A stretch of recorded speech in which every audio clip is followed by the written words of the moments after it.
Baik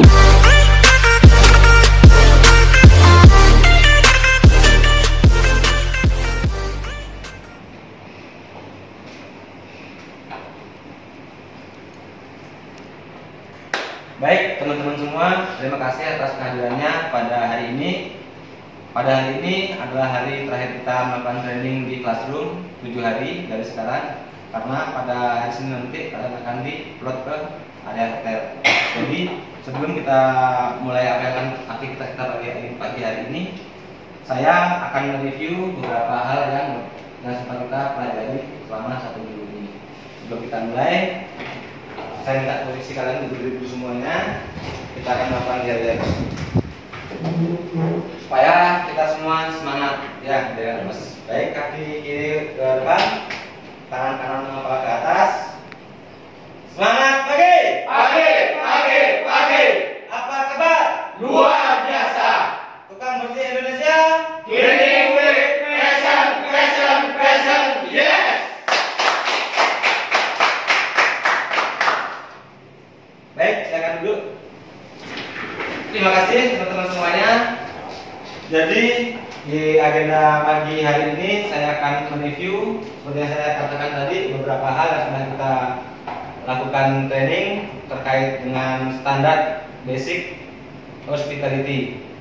Yang pertama saya akan mereview yaitu 5 basic standar daripada hospitality, yaitu dusting, sweeping, mopping, toilet cleaning, dan glass cleaning. Oke, saya mulai dari Ayu. 5 standar basic housekeeping itu apa? Siapa soalnya? Dusting, mopping, glass cleaning, sweeping, general cleaning. Baik, seperti itu. Kemudian yang saya tekankan lagi untuk di area hotel ya. Jadi apa yang sudah kita pelajari tolong diingat, kemudian diterapkan di hotel dari semuanya. Ya, sesuai dengan apa yang kita bahas, aplikasikan di hotel. Selain daripada cleaning dari basic tadi, kalian harus menjaga yang namanya etika di hotel. Apa itu etika? Etika itulah sopan santun kita, tutur ramah kita kepada orang-orang hotel maupun tamu yang kita di sana. Kemudian ingat satu hal yang perlu kalian perhatikan, yaitu penampilan. Yang kedua apa? Kejujuran. Ya, penampilan dari atas rambut sampai kaki, kemudian kejujuran kalian. Kemudian disiplin waktu dan disiplin kerja. Waktunya kerja kita kerja dengan baik, waktunya istirahat kita istirahat dengan baik, waktunya pulang kita pulang tepat waktu. Apalagi kalau kalian bisa lintas lebih, itu suatu apresiasi yang bagus buat orang hotel. Ya, itu aja mungkin dari saya, sekedar ngambil sedikit. Mungkin ada tantangan dari rekan saya Pak Taufik. Saya akan pulang ke tempatnya, saya persilakan. Oke, kita berikan aplaus kepada Terima kasih. Baik, izin nggak pakai masker ya.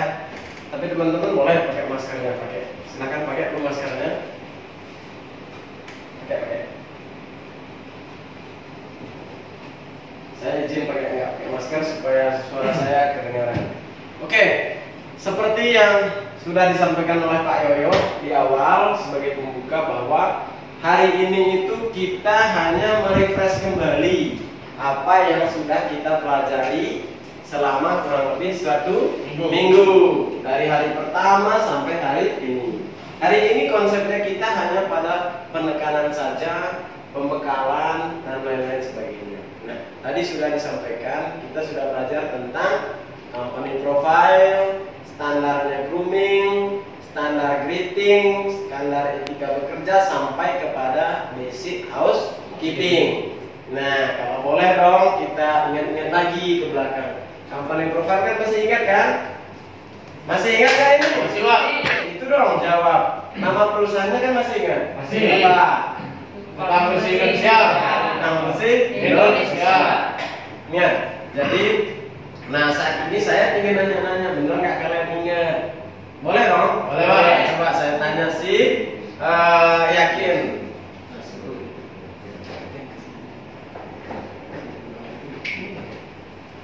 Nah, terus saya mau nanya si yakin sekarang. Nah, kira-kira kamu kan sudah belajar dong tentang company profile. Produknya tukang bersih itu kamu tahu? Tahu Pak? Apa aja? Kan ada 4 tuh. Apa aja? Aplikasi, Ya, betul. Iris. Iris, project, ya, sama station. Betul ya. Ya. Jadi itu. Nah, harapan saya itu masih diingat. Station itu apa? Station itu kan kita kontraknya reguler. Kalau yang project itu berarti kita hanya kontraknya ada yang harian, ada mingguan, ada bulanan. Ya, paham nggak? Paham, Pak. Tapi kalau yang high risk itu kita bekerja di ketinggian. Bahkan ada customer yang butuh jasa kita untuk membersihkan kaca di area-area ketinggian. Ya. Iya. Sedangkan untuk aplikasi itulah kelebihan kita dibandingkan perusahaan-perusahaan atau yang industri sejenis lainnya. Itu kelebihan kita di tukang bersih itu seperti itu. Ada aplikasinya. Jadi nggak ragu orang kalau butuh bersihin rumahnya ya download di aplikasi itu. Kalian boleh cerita, ya, teman-teman. Nah sekarang si Ayu, boleh dong saya nanya-nanya kamu sebagai seorang pemimpin di sana nanti, leader. Kira-kira apa yang kamu lakukan seandainya si Yakin itu atau anak buahmu nanti ada yang undisiplin atau melakukan tindakan tidak disiplin. Sebagai contoh, mungkin dia telat dalam kerja. Seperti apa yang kamu lakukan? Kalau menurut saya Pak, jika tidak disiplin dalam waktu bekerja, maka anak itu saya konseling dan saya kasih kesempatan untuk memperbaiki kesalahannya. Jika melakukan kesalahan lagi, saya akan kenakan sanksi dan berupa SP. Yakin? Yakin. Saya harap sih nanti jawabanmu sama saya di sini benar kalau terangkan di lapangan nanti ya. Jangan sampai itu tidak. Nah, saya ke sini. Kamu masih ingat kan yang saya ajarin selama 1 minggu ini? Masih Pak. Udah, saya mau nanya-nanya sedikit dong boleh? Boleh Pak. Yaudah. Kalau toilet cleaning itu apa? Toilet cleaning itu membersihkan toilet. Contohnya agar toilet kering, bersih, dan tidak bau. Oke, bagus. Good. Kalau kamu deh sekarang, Ki, saya mau nanya apa ke kamu nih? Apa itu brushing? Kamu brushing, tahu brushing? Apa? Brushing itu membersihkan lantai dengan mesin full polisher. Oke, berarti tujuannya untuk membersihkan lantai. Tepuk tangan. Jadi itu, jadi gini ya. Sengaja saya nanya-nanya gitu supaya saya bisa tahu. Karena saya nggak mau karyawan tukang bersih itu kayak apa ya, maksudnya direkrut, seleksi, habis itu ditaruh di itu. Saya nggak mau. Kalian kan sudah lewati kelas training, seleksi begitu ketat dari awal sama saya. Sekarang saya kasih kalian kesempatan untuk bekerja di sini, ditempatkan di hotel itu nanti. Apa yang didapatkan dari hari pertama sampai hari terakhir itu harus diingat dan dipraktekkan di lapangan. Jelas? Jelas. Jelas nggak ini? Jelas. Oke, tepuk tangan buat kita semua. Tadi Pak Yoyo, saya berterima kasih sudah mengingatkan. Selain kita bekerja, ingat etika itu nomor 1. Paham nggak ini? Paham. Kalau etika kita nggak baik, sopan santun kita itu nggak bagus, maka yang namanya tidak disiplin itu nanti akan terus terjadi.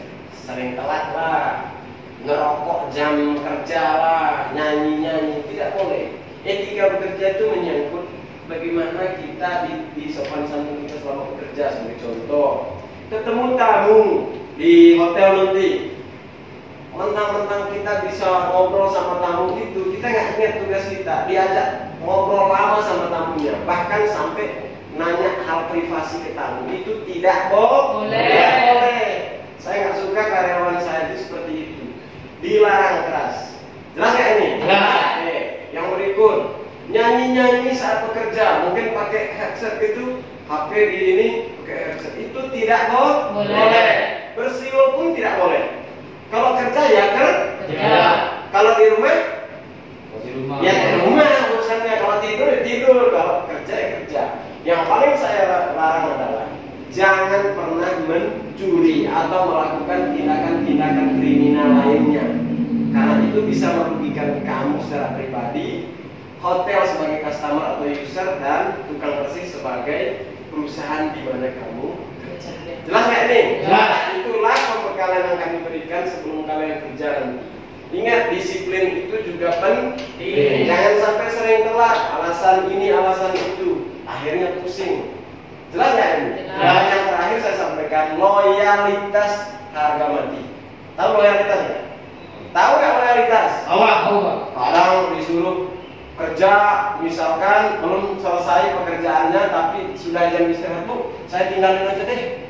Saya mau makan dulu, padahal belum selesai bersihin kacanya. Nggak boleh. Selesaikan dulu pekerjaan, baru kamu tinggalkan. Yang paling penting juga jangan menaruh alat-alat pekerjaan sembarangan tempat. Dirawat semua peralatan. Jelas nggak ini? Jelas. Yang berikutnya adalah greeting. Tahu greeting kan? Tahu. Salam sapanya itu. Jadi tergantung nanti standarnya di hotel. Kalau memang ada standar sendiri dari hotel, kita harus ngikutin. Tapi kalau standarnya umumnya adalah selamat pagi, selamat siang, selamat sore, selamat malam, itu wajib. Ingat kan 5S? Ingat, Pak. Apa aja?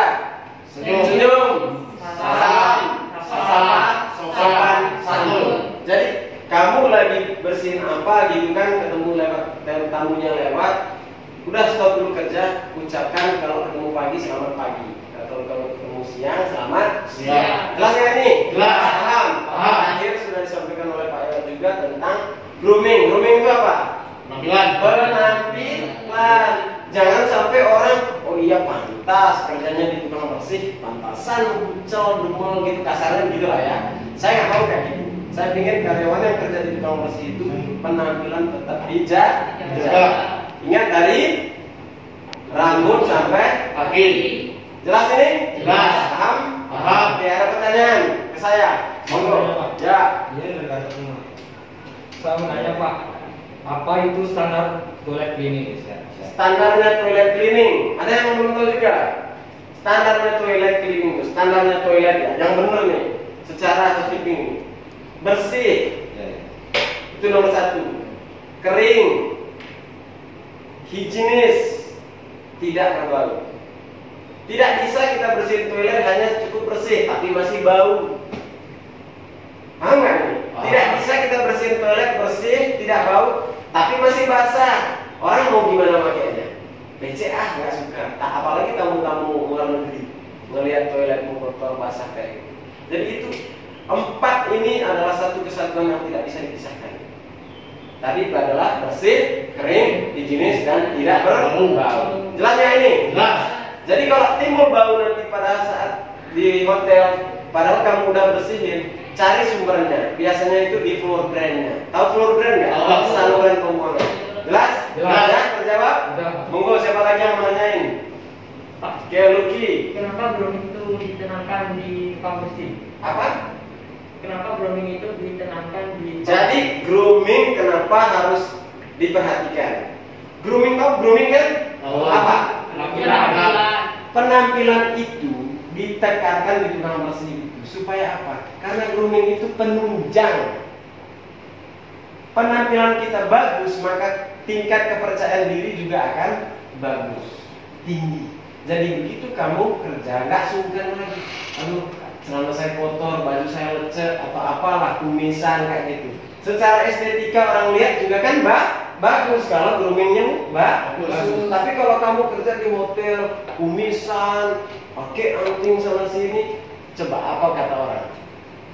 Itu makanya grooming itu ditekankan di tukang bersih. Jadi kita kan tukang bersih, bersih dulu diri sendiri, mencerminkan hasil kerja kita. Paham nggak? Paham. Itu makanya jangan salah nanti pengawasnya ini tekankan ke kamu soal grooming. Apalagi? Ada yang mau ditanyain lagi? Cukup. Udah paham ya? Paham. Oke. Saya Pak, jasa apa saja Pak yang dijual di tukang bersih Indonesia? Nah, tadi saya sudah sampaikan jasa yang kita jual di tukang bersih itu adalah pelayanan apa aja. Yang pertama itu station, yang kedua adalah project, yang ketiga adalah high risk, yang keempat adalah aplikasi. Station kan itu kita kontrak reguler, kontrak tahunan. Kayak kita sekarang kita kontrak sebuah hotel, kalian nanti ditempatkan di situ, maka kontrak kalian itu 1 tahun. Itu station. Jelas. Jelas. Yang kedua project itu biasanya hanya jangka waktu yang tidak panjang. hanya seminggu atau 2 hari atau bulan, tidak sampai tahun. Kalau high risk itu pekerjaan di area-area ketinggian.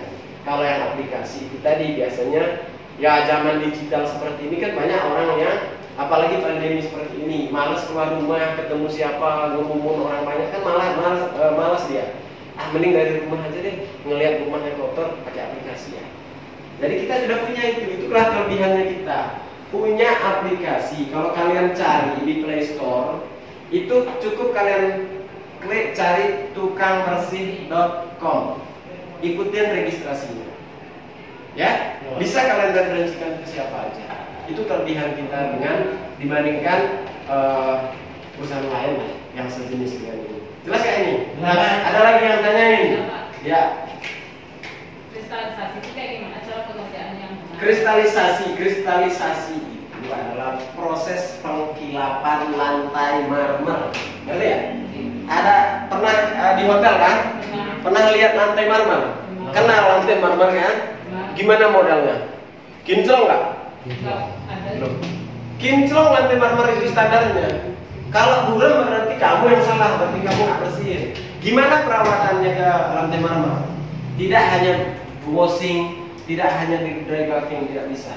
Harus kalau dia udah buram harus dilakukan yang namanya kristalisasi. Apa sih kristalisasi itu? Proses pengkilapan lantai marmer. Kasihan barang orang material klien itu mahal-mahal, terus kita nggak rawat, buram dia nggak bagus.